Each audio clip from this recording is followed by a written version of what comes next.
தொடர்ந்து கண்டு கொண்டிருக்கும் ஆலய தரிசனத்தில் இன்று நாம் காணவிருப்பது மிகவும் அற்புதமான ஓர் இடமாகும். ஆம், அஞ்சனை மைந்தன் கேசரியின் வாரிசு அனுமன் இதிகாச கதைகளில், காவியங்களில் முதன்மையானவன், முக்கியமானவன், மூளையின் பெரும்பகுதியை பிரயோகித்தவன். அப்படிப்பட்ட பெயர் பெற்ற பலசாலி வாயுபுத்திரன் என்று அழைக்கப்படும் அனுமன் பிறந்த இடத்தை நாம் தரிசனம் செய்ய இருக்கிறோம்.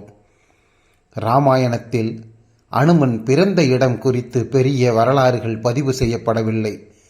ஆனாலும் இன்றளவும் அனுமன் பிறந்த அஞ்சனை மலை அங்கே ஆராதிக்கப்படுகிறது. இந்தியா முழுவதிலும் உள்ள இந்து பக்தர்கள் தினசரி ஆயிரக்கணக்கில் வந்து அந்த இடத்தை தரிசனம் செய்கிறார்கள். தங்கள் பிள்ளைகளுக்கும் இதுபோல் அறிவும் ஆசீரும் ஆற்றலும் வாய்க்கட்டும் என்று ஆவலுடன் இங்கு வந்து இந்த அனுமனையும் அஞ்சனை மலையையும் வணங்கிச் செல்கிறார்கள். அப்படிப்பட்ட அஞ்சனை மலையைத்தான் நாம் தரிசனம் செய்ய புறப்பட்டிருக்கிறோம்.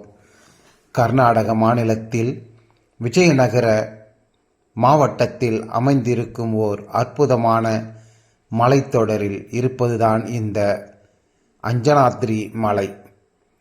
அஞ்சனாத்ரி மலையின் காட்சியும் வரவேற்பும் நமக்கு மனதிற்குள் ஓர் பக்தி மயத்தை உண்டாக்குகிறது. நம்மையும் அறியாமல் அனுமன் உள்ளத்தில் குடிபுகுந்து கொள்கிறார். அவரை நினைத்த வண்ணம் நாம் படியேறி சென்று மலையின் உச்சியில் இருக்கும் பாறையில் செதுக்கப்பட்ட அனுமனை வணங்குகிறோம். அப்படி ஓர் அற்புதமான தெய்வீக தலமாகும் இது. ராமனுக்கு உதவி செய்வதும், நண்பர்களுக்கு பக்கபலமாய் நிற்பதும், ஆற்றலில் முதன்மையானவனாகவும் அறிவில் சிறந்தவராகவும் இருக்கும் மிக பெரும் பேறு பெற்றவர் அனுமனாவார். இப்படிப்பட்ட அனுமனை தரிசிக்க இதோ இந்த மலைத்தொடரில் நாம் பயணித்து மலையின் மேல் வந்து அனுமனை தரிசித்து கொண்டிருக்கிறோம். அற்புதமான இடம், ஆசீர்வாதம் நிறைந்த இடம். அன்பர்களே, வாருங்கள். புனித பயணங்கள் மேற்கொள்ளும் போது இதுபோல் வரலாற்று பதிவுகளும் காவிய இடம்பெற்ற இடங்களையும் பார்த்து ரசிக்கும்போது நமக்குள்ளும் ஓர் ஆவல் வருகிறது. காவியங்களும் உண்மைதான் என்று சில நேரங்களில் நம்மை சிந்திக்க தூண்டுகிறது. அப்படிப்பட்ட இடம் இந்த அஞ்சனாத்ரி மலையாகும்.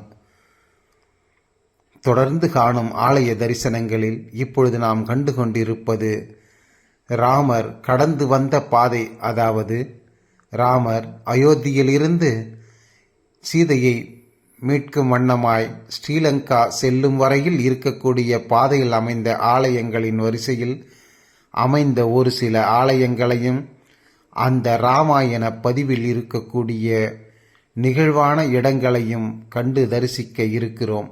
அப்படிப்பட்ட பெரும்பேறு வாய்ப்பு நமக்கு கிட்டியிருக்கிறது.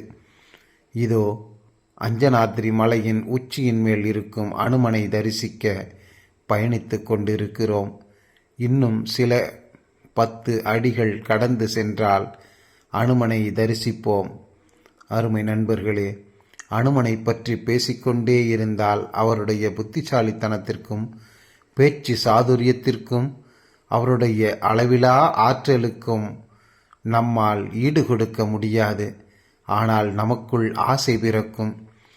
இப்படி ஓர் திறமையான மகவு வேண்டும், இப்படி ஓர் பலசாலியான குழந்தைகள் வேண்டும், இப்படி தெய்வீக அருள் பெற்ற ஆசீர்வாதங்கள் நமக்கும் வேண்டும் என்று நிச்சயம் எண்ணத் தோன்றும்.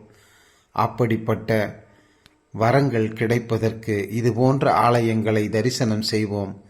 தொடர்ந்து ஆலய தரிசனங்களில் உங்களை சந்திக்கிறேன்.